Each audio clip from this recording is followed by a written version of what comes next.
All right, welcome back to the Trauma Therapist Podcast. My name is Guy McPherson. My mission is to help trauma therapists be their incredible selves, to be human, to be real, not just a clinician. I'm a big believer in who we are is more important than what we know. And this requires cultivating authenticity, genuineness, and vulnerability, and that requires intention. You can learn more about my courses and workshops by going to thetraumatherapistproject.com. That's thetraumatherapistproject.com. Let's get started. 5, 4, 3, 2, and 1. All right, folks, welcome back to the podcast. Very excited to have as my guest today, John Henry Parker. John Henry, welcome. Thank you. Wonderful to be here. John Henry is a former peacetime Marine whose father was a Marine Korean War veteran and Air Force reconnaissance photographer in Vietnam. John Henry authored and published the book, Transitioning Veterans, How We Get in Our Own Way and What to Do About It. The book is based on his personal experiences with transitioning at-risk veterans, their families, and also his son, Danny, Purple Heart recipient, combat veteran of 2 deployments to Afghanistan with the Army 10th Mountain Division. Danny was killed in an excessive speed-related motorcycle accident after completing his military service. His most recent book, titled Be the Dawn in the Darkness, John Henry builds a case for how trauma informs and provisions us to live a better life. This is a story of personal transformation that unfolds from childhood through his teenage years, the military, and throughout his adult life. Ultimately, it's about finding joy and fulfillment in the realization that we deserve to live a fulfilling life and that we each deserve to be happy. Yes, please. Welcome to the podcast, sir. It's really awesome. I've been following your work for a good long time, so it's kind of a personal thrill to just finally be able to sit down and talk about some things. Appreciate that. So before we get going here, John Henry, share with our listeners where you're from originally and where you are currently. I was born on an Air Force base, Sumter, South Carolina, and I was raised in Southwest Phoenix. And currently I reside just outside of Las Vegas. Okay. All right. Well, let's dive in here. How the heck did this start for you? Meaning, that's a really interesting question. How did this start? Meaning, how is it that you and I are sitting here today talking? Why?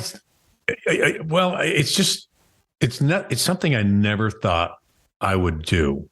Because I started writing therapeutically years ago just to kind of exercise some of the trauma and get it out so I could look at it. I've been through a lot of experiential retreats, a lot of transformational retreats, a lot of certifications, all kinds of things that kept a lot of shadow work, a lot of things that were helping me cull out what was unresolved. And so I started writing therapeutically only to discover that there was a theme.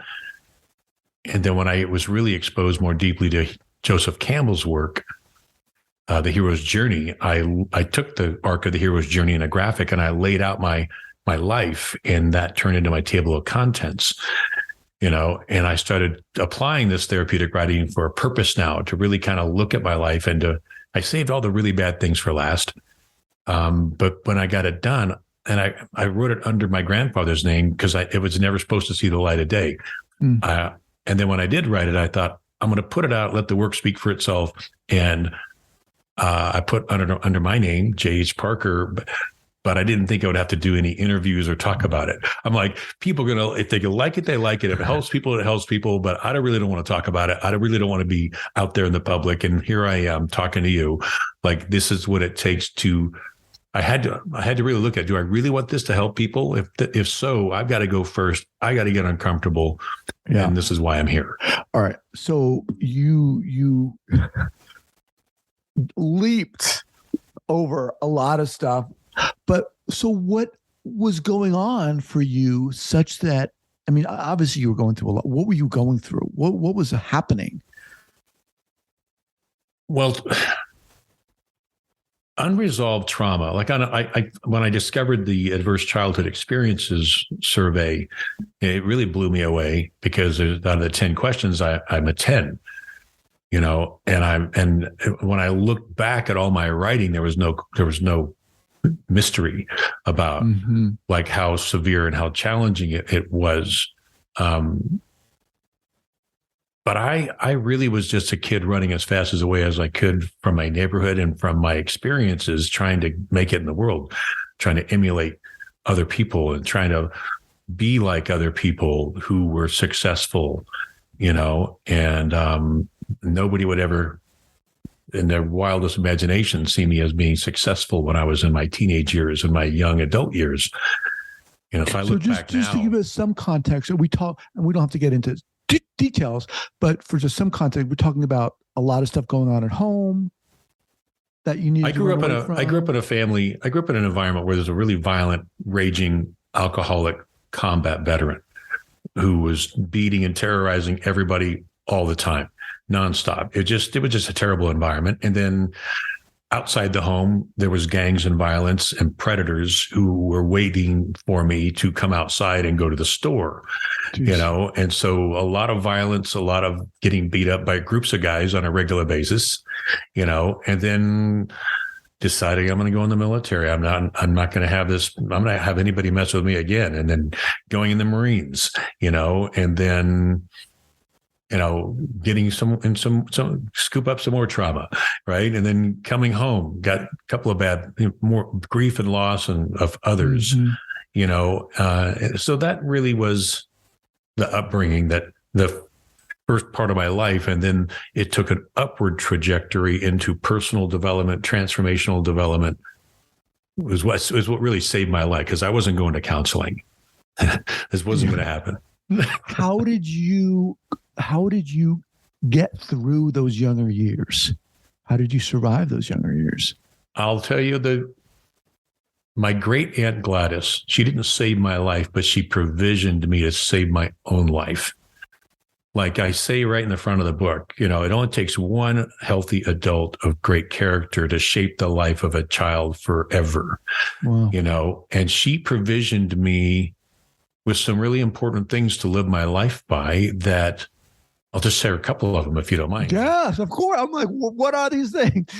Yeah. So one of the biggest one is she tried to tell me that God is love and that I was going to find my purpose someday. And after she explained to me, every religion that she's looked at, they all have a common principle. If you lay out and get rid of all the extreme aspects, every faith of every part of the world, God is love. If you understand that, you can get along with anybody from any faith. So I thought that was great advice. But then she asked me, do you think God is love? And I thought about it. And I couldn't answer it.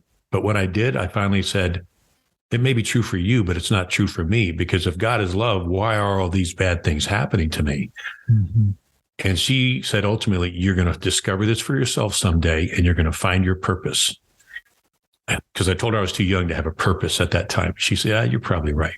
So then throughout my life, all these catastrophic things happened, but every time I was about to get beat up, just before it impacted, like, here it goes, I would ask myself, if God is love, why is this happening to me? Mm-hmm. And I can't tell you, I have lost count of how many times I've asked myself that question in really bad situations. But I didn't find joy until I was 53. Not one ounce of joy in my life. And but when I did, I realized in a lightning bolt that the reason for my suffering, all these bad things, was so I could be given the gift of empathy. I could be given the gift of empathy to understand the pain of others. So for me, that really made it worth everything. Wow. I really appreciate you sharing that. That's pretty intense. A lot of stuff, to hear you say that you hadn't experienced a bit of joy throughout that whole time, throughout your major portion of your life. Right. My God. So your aunt, what was her name again? Gladys. We called her Glad. and glad. The world needs more glad. I can tell you that. The world needs more glad. That's so amazing, man, that you had that person in your life. How do you, so you go through the military, and at what point, walk us through, how did this shift occur where you're like, okay, I need to get on this, something's got to shift? So yet another message from Glad. She said, pay attention to the messengers that you meet seemingly by chance, because they're typically here to teach you the most. So I kept bumping into messengers all the time because I was curious and I recognized something interesting was happening here. And one messenger, just before I got in the Marine Corps, was a warrant officer. And I had a really bad rage problem. I got in a lot of trouble, more than most anybody I've ever met, growing up and in the military, because of this unresolved rage towards my dad, But I met this warrant officer in a USO 2 weeks before I got out of the Marine Corps, and it was a 5-minute conversation that changed. It just impacted the trajectory of my life completely, and it still does. He asked me if he'd give me some advice, and long story short, I said yes, and he said, instead of sitting here and drinking beer and getting loud with my buddies, if I were you, I'd go to the closest bookstore. I'd go to the self-help section, not the psychology section. Go to the self-help section, and I'd find 2 or 3 books that jump off the shelf. And I'm not going to tell you which ones to get, but find something that jumps off the shelf at you and start reading about who you're becoming. Because like I said, in the Marines, you just don't go get help. You just don't ask for it. It's not a good idea. And even though they say it's okay, it's still not okay because of your ethos, right? And you don't want to have anything in your medical records that could, for a lot of guys, it's about, or gals and guys, it's, don't want anything to risk a security clearance or a promotion because they went to see somebody, whereas the next person didn't. Right.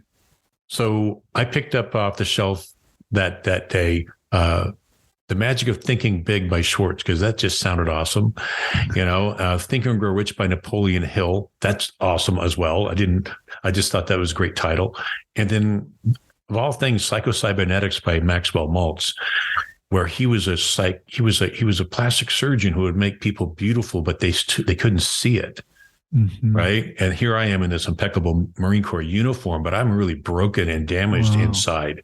And I said, wow, I got to get this. So that interrupted the trajectory of my life into an aspirational trajectory that I never looked back. And when I say I didn't have any joy, I had a lot of satisfaction from growing and learning because of that 5-minute conversation. And I never saw the guy again. What do you think allowed you to take that in that moment?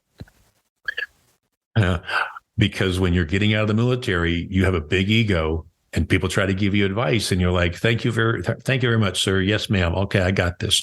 Mm-hmm. I know what I'm doing. I'm going to be successful, whatever I set my mind to, kind of thinking. And everybody typically has to run into the brick wall themselves. What made it possible is because I was scared to death inside. I just was really good about not showing it. I had a lot of practice about not showing I'm afraid, but all of us were kind of freaked out. Like, what are we going to do? Who are we? I can carry big, heavy packs. I can parachute out of helicopters at night, and I can put a round down range, but I'm going to be a firefighter, I'm going to be a prison guard, or I'm going to be a cop. Right. And I didn't want to be either of those. So it hit me because it was one of those messengers that Glad told me to look out for. So how did things unfold after that for you? It was tough. Transitioning out of the military was tough because all I knew was what I just galvanized this ego that I had crafted and curated, So I was lost for about 6 years, and then I got into business development. And long story short, a book I picked up was from Tom Hopkins, who was a sales trainer from way back. And then, so I went to work for Tom Hopkins for about 3.5 years. And then I went to work for Jim Rohn, who was Tony Robbins' first mentor for a couple of years. Then I went to work for Tony Robbins for a few years. And just really, I thought to myself, I don't want to learn this. I want to immerse myself in this work. And so that's been my whole thing, is just emulating an immersion into personal development. And then I became a behavioral assessment analyst. I've been doing that for 35 years. I got into the transformational development work with a lot of really great leaders, thought leaders, and went to work for them, with them. So my whole strategy was about immersion, just getting into my bones. And it really helped me build a life.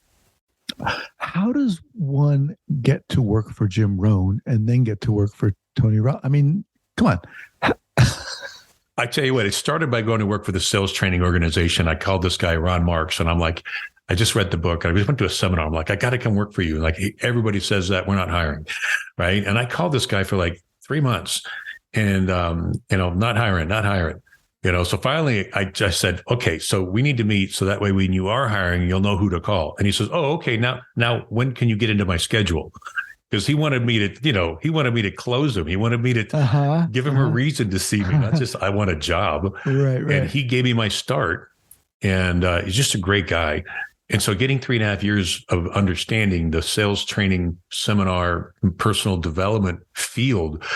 Then I went to my first Tony Robbins seminar, and I realized how powerful that experience was for me. And I'd been listening to Jim Rohn for years, working for Tom Hopkins. I was out driving around the country, and I'd be going through his cassette albums like 6 or 7 times. So he really helped me build a philosophy of life that was really impenetrable. It was really what I needed. I never had a lot of fatherly advice, but he sure gives it, right? And then I got to work into being a field sales rep for Tony for a couple of years. And how old are you at this point? Oh, I'm 26 to 30. Okay. What was it like when you began to realize that the severity of what you had gone through as a kid? When that began to rear its head in a sense, and you became conscious of that. That's the funny thing about a couple of things with trauma is I never thought I was bullied. I was terrorized. Like, I was like severely terrorized. So I looked at bullying as, sorry, you're getting picked on, And so I didn't realize I was in my 40s, really came to a realization that I'd been bullied really bad. I don't know. That's why the subtitle of my book is what it is: The Relentless Pursuit of Becoming Who We Are Meant to Be. So the title is Be the Dawn in the Darkness, which is a term that Glad used throughout my life. Like, she was the dawn in my darkness, and I needed to be the dawn in the darkness for my son. So it was a term, a very intentional title. But the subtitle is what I really developed myself, which is The Relentless Pursuit of Becoming Who We Are Meant to Be. That sums it up. It's a relentless pursuit. Just don't quit. And I just have had lots of opportunities to quit in my life, and I just have not submitted. And I'm a lot easier going now, but it took that kind of fortitude to survive. So you were talking about a time when you were 26 to 30. At what point did you get married and have your son? Well, that's another story, man. I didn't even meet my son until he was 8.5. And I write about this in my book. I remember dropping his mom off 10 years prior at her grandparents' house. And then, long story short, he was adopted by his great grandparents, 3 months old. And so I was in the military. And so they made my mother and father and I agreed not to be in touch with them ever. And these are the terms of the adoption. And I was going in the military, and my mom had really bad Parkinson's. So they weren't in a position, otherwise they would have adopted him. But I also didn't want him being around my dad. So I was really kind of thankful that the his great grandparents adopted him. So I had to go door to door in a neighborhood that I remember to find the house that he lived at. And that's how I met my son. So I'm not sure how old I was at the time. But it was an incredible experience to be able to get to know him and then to build a life together. And do you feel comfortable sharing what happened? Yeah. To whatever extent you do. And of course, we don't have to. Yeah. Well, he, like me, the military was the only choice. He was raised just a few miles from where I was, in his really bad neighborhood, and he was getting lots of trouble. So he was able to get into the Army, and he found his calling, And then in July of 2001, he called me and said, "Should I reenlist?" I'm like, "I don't know, maybe, maybe not." But he decided to. And then a month later, it's 9/11. And then by October 15th, he's in Uzbekistan,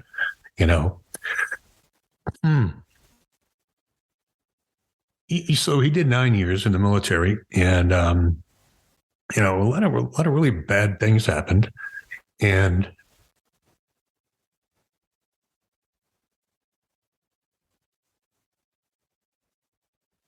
long story short, when he got out, he had he was going to school to get his master's in social work to become a counselor for veterans. He thought he could do a better job than a lot of people that non-veterans that he was, trying to, he was seeing at the time. And, but he needed adrenaline to kind of deal with his symptoms of PTSD. And he got in a motorcycle accident one night, just doing like 120 miles an hour down an unlit road at midnight. Outside, it was near Fort Drum, New York. And that was it. I mean, and he wasn't suicidal. He would get his adrenaline rush and he'd go home and go to sleep. It was just a kind of a bad habit. And a lot of vets get wiped out like that. Were you married at the time? No, I had a long-standing girlfriend at the time. I think actually, no, I wasn't married. Yeah. Okay. So, I mean, obviously, tragic. How do you move forward after that? I mean, it sounds like such a trite question, but I mean, it's arguably the person's worst nightmare. Well, I became the wounded healer, literally. I discovered that if I didn't move my pain, it was going to eat me alive. And so I had a dark cave that I hung out with. It was wet. It was cold. It was mine. I was fine. I was going to be fine. But I started adopting at-risk veterans. I guess in the time, it's like I couldn't save Danny, but I could certainly help save others, So I did that for 10 years. I was really just immersed in just going out and working with at-risk combat vets and just being with them and showing up. Like another thing. In what capacity? Where were you doing this? All over the country. I was doing a lot of things over the phone. I was going and meeting with vets, their families. I would do meetings at an American Legion every week where families would come in and talk about transition, talk about their kids being deployed, stuff like that. And, since I understood how to present, I understood personal development really, really well. I have all these tools and this arsenal of tools that I developed for myself over the years that I was calling upon. But I just went into like this odyssey. I was kind of prepared before my son died because in 2003, he called me from Afghanistan from a satellite phone. I hadn't heard from him in about 5 months. And he said, "I'm too effed up to come home. I just don't want to come home." So that launched me into this odyssey of transition and looking for resources, looking for ways to deal with trauma and, substance abuse and all these things that the veterans are so caught up in. So I had good number of years of preparation. So when he died, I had all these tools and I just started adopting veterans, and I still know all of them to this day. And I haven't lost any of them, but they're really doing well. But I needed to move my pain. And even though it wasn't completely a clean exchange, I needed something for me. It helped me mature in my grief and my loss to where now I'm no longer the wounded healer whatsoever. Like I know how to be in someone's life and participate. And it comes back down to yet another nugget from Glad. She said that, she taught me about the law of reciprocity. Number one, show up, because not very many people do. Mm-hmm. Keep showing up. Number two, do what you say you're going to do. If you don't do what you say you're going to do with a veteran, they'll dismiss you immediately, right? And so number three is give a shit, or don't help them. Like really, really care about the person's outcomes, or just nicely or tactfully decide not to do it. And then number four is ask nothing in return. So about 10 years, I was getting something for myself in return, but it was worth it because I needed to do it. And now I'm matured in my grief. And it's a really interesting confliction, because I wouldn't have become the person I had become without the impact of the loss of Danny. The way you talk about Gladys, I mean, first of all, she sounds incredible. She sounds like that wise figure in that Star Wars, she's one of those wise people. And the way you laid out her little gold nugget sounds like the Book of Four Agreements, whatever that is. Oh yeah, just like that. But I mean, John, man, you are just so friggin' incredible and inspiring. What do you think? What do you know? What do you feel it is about you that has, and you probably said this the past 40 minutes, but if you can articulate it in a different way, what do you feel it is about you that you're able to transfer to these people you help and work with? Oh man, I guess I say it though often. I've been humbled really hard. Like that's probably the most important thing. Is that I'm not trying to teach anybody anything, and that's really what I'm also really clear about. Teachers fall from the pedestals we put them on. So I don't want to be seen as a teacher. Period. I'm in this. Like every day, I get triggered just like everybody else. But I've developed and learned some resources to help me self-regulate, that are real and they're tangible and they help, and so that's what I write about. And I write about all these 30 years of working with at-risk veterans and traumatized people and the field of personal development. I enjoy writing about the experiences. It's not a personal development book that's going to teach you how to live your life. There's no 7 steps to anything. What I'm looking at is people like learning vicariously and viscerally through story, through real experiences that then allow you to grow and learn to find the next experience. And everybody's on a hero's journey. So I think this is very relatable in that way, that I'm not setting it up to teach. I don't want to do consulting. I don't want to do speaking engagements. I'm not looking for a gig. I'm doing this because this was cathartic for me. And I think encouraging people to do some therapeutic writing might be a great outcome for the most part. But also, I'll give you one last nugget from Glad that shows up more than often, is she helped me make an agreement when I was like 7 years old, 8 years old, where, she knew how violent my dad was.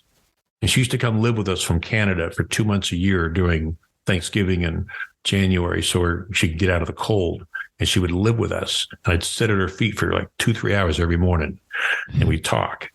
So she made me make an agreement with her that I'd never broken. Like I was entrusted with this agreement, which was that I would never. If my father, I lived in fear of my father, and that but when I was old enough, I would be an adult a lot longer than I was going to be a kid. And someday I would make my own choices. And if I ever had a family, the promise was that I would never hit my children in anger and never have them live in fear of me. And I never broke that. And I made that with my son when I met him for the first couple of months after getting to know him when he was 8 years old, 8.5, and we never broke it. So probably the most important accomplishment of my life is that we broke the chain of violence from the men on my father's side of the family.